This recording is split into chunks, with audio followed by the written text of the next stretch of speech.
Creatures in video games come in all shapes and sizes. Some are large and intimidating, while others are short and sweet. Some are just so adorable, you want to pinch their little cheeky weekies.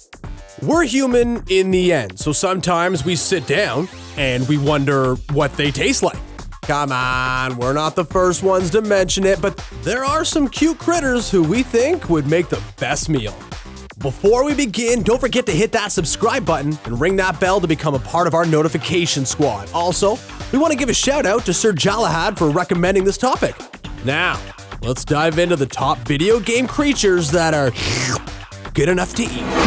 Pokemon. We thought we might get this one out of the way since it's a subject as old as the game itself. Pokemon has been around for a long time, so we have hundreds of options to snack down on. Deep fried Magikarp? Yeah. Toro steaks? Don't act like you don't want it. There really are no wrong answers. Except maybe Trubbish. You are literally eating garbage at this point. But as long as there have been Pokemon, there have been fans who have wondered which tastes the best. You have to admit that in this world where people and Pokemon live side by side, there has to be some restaurants that serve Pokemon. They might even serve your favorite Pokemon, Chocobo.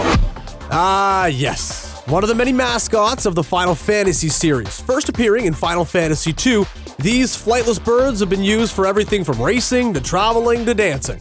And like Pokemon, the thought of eating these delectable flightless birds have come up quite often within the Final Fantasy fandom. To be honest, they're big chickens that you can ride. If you can eat horses, you can eat Chocobo. Although we imagine they taste closer to chicken than horse. Or maybe quail. Doesn't matter. All you need is a Chocobo lure material to start wrestling up some of your own. Monster Hunter World. So far, this list has been filled with hypothetical, what if you could eat X creature from a video game? But Monster Hunter World teases us by cooking up and preparing all sorts of delicious food from the monsters you kill in the game. These meals, let's be honest here, look amazing and benefit you with all sorts of stat boosts and energy. However, the most satisfying thing in the world is watching the cutscene of the cats at the canteen make this food. Whew, to make things even better, people have been attempting to recreate these meals. They may not have wyvern meat, but pork and beef will do just fine. Yoshi. We had to talk about him at some point. Don't look at us like that. You probably thought the same thing, so don't you judge. How would Yoshi taste if we cooked him up proper? Would he be better as a steak or in a stew, huh? Hey, is it any worse than sacrificing him to make a double jump? At least in this scenario, we're using all of the Yoshi instead of having him plummet to his death. Hey, now that you mention it, how would the eggs taste? We know he kind of raised Mario when he was a baby, but come on, we have to know. Cucco.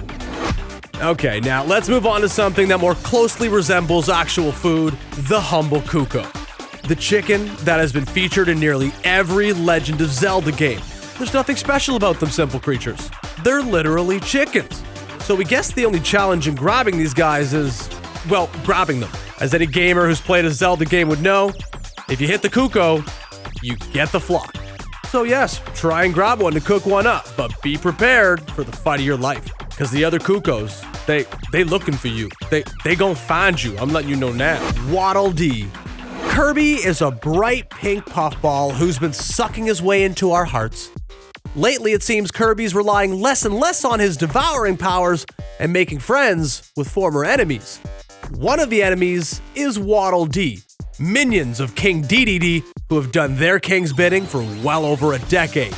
Kirby has sucked up more Waddle Dees than anyone else. Sure, they may not have powers of their own for Kirby to steal, but it's important to remember that beneath his warm pink face lies the heart of a killer. And if he's willing to suck up powerless grunts, they must taste good on some level, right? Toad.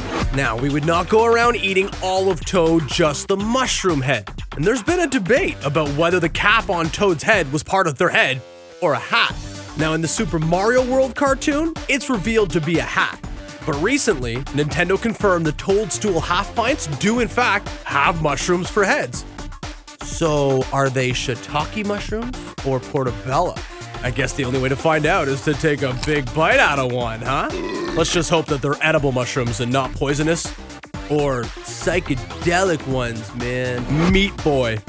You really can't beat a guy made of meat. Super Meat Boy might be an amazing platformer, but now the big question needs to be asked. How do you prepare a Super Meat Boy? Do you make burgers out of the ground meat? Do you press some steaks? Here's one thing for sure. You're gonna want to thoroughly clean him after he spent the day, jumping off walls and running into buzzsaws. When you get a second, check out the new cookbook coming out, 1001 Ways to Cook Your Super Meat Boy, already a bestseller on Amazon. Om Nom. Sure, this little guy might look like a booger with eyes, but looks can be deceiving. Om Nom was the small creature you fed candy to in the popular game Cut the Rope, where you would try and guide a candy to a lazy but adorable little alien creature. Remember that one? Now, after a few hundred candies, what you're doing becomes obvious, right? You are fattening Om Nom up to eventually eat. Yes, it's a classic Hansel and Gretel tale. You are fattening Om Nom up to eventually Om Nom Om him. Of course, he's just a small little morsel, so you're gonna need much more Om Nom to Om Nom on to Om Nom. I think I just confused myself. Of course, he's just a small little morsel, so you'll need much more to satisfy your hunger. Moogles. Another staple in the Final Fantasy franchise, moogles appeared in Final Fantasy III, and they've ranged in importance from playable characters to cameos and NPCs. It's all the same, however, as they're just adorable little creatures, and they go by many names, from moogles to Mog to Mont Blanc, and their importance varies from game to game. And you could definitely say these guys are cute enough to eat. Yes, while they may not be as delicate as the chocobo, moogles may make a great appetizer to the main chocobo course. Bunt. What more can be said about an enemy that is literally a giant cake?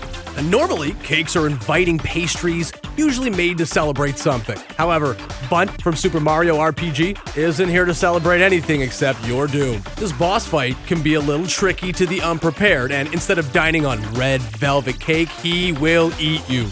Of course, that being said, you can turn the tails on this delicious enemy and devour his sweet frosting and moist inside. Don't forget though, make a wish, blow out those candles first. Murloc. Perhaps the most recognizable enemy in WoW, Murlocs have a varied and sordid history with the game. According to Brand Bronzebeard, they are smarter than what most races think and are smart enough to not let anyone know about it. Of course, that goes without saying when Murlocs can be shamans with powerful magic, but what's even more prevalent is that they can also be just as delicious. Be careful when finishing Murlocs though. Even though their language seems simple, they can fight very well, and if you're not careful, you could be on the menu instead of these fine fish folk. Gyorg. Perhaps Gyorg is not as cute as most of the creatures on this list, but we think it's all a matter of perspective. Really, when staring down the masked fish Gyorg, a lot of emotions swell up. Anger at this ridiculous boss fight, fear for anyone who has a phobia of swimming because of big fish like him, the list goes on. However, people also don't consider the alternative, like the fact that Gyorg spits out many little baby Gyorgs, and we dare you to say no to those adorable carnivorous piranhas. What's even better is, unlike their mama, these little buggers can easily be fried up by your Zora magic. Easy fillets. Owlbear.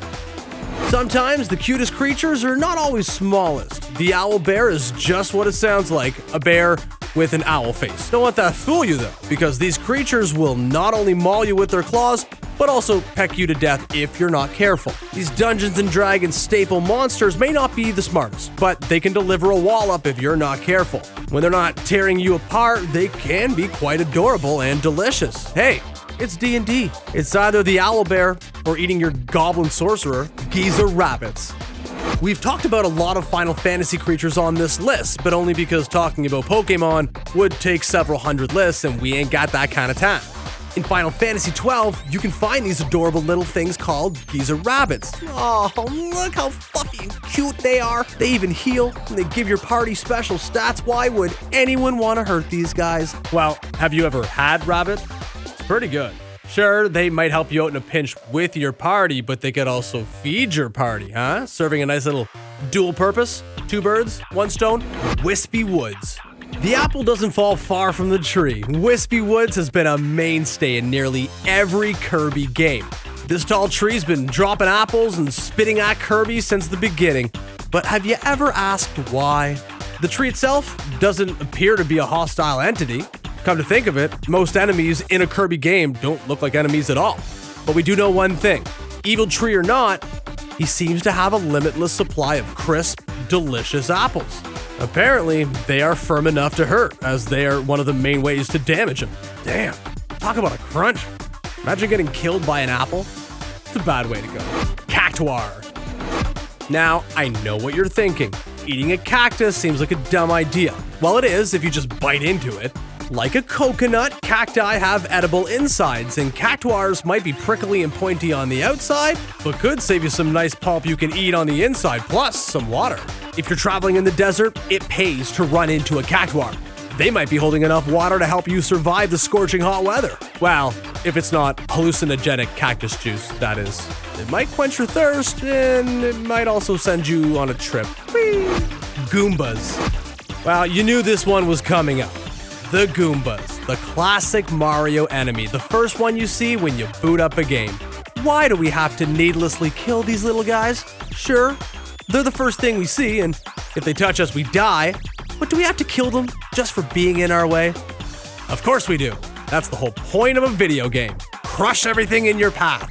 And why stop at mere stomping when you could also eat them? These things look a lot like mushrooms, but something tells me they have some meat to them. So why don't we find out by having ourselves a little Goomba cookout?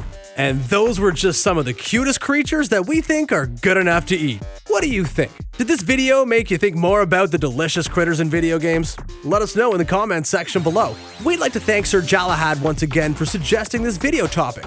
Don't forget to subscribe to The Gamer to keep up to date with all things gaming. Thanks for watching.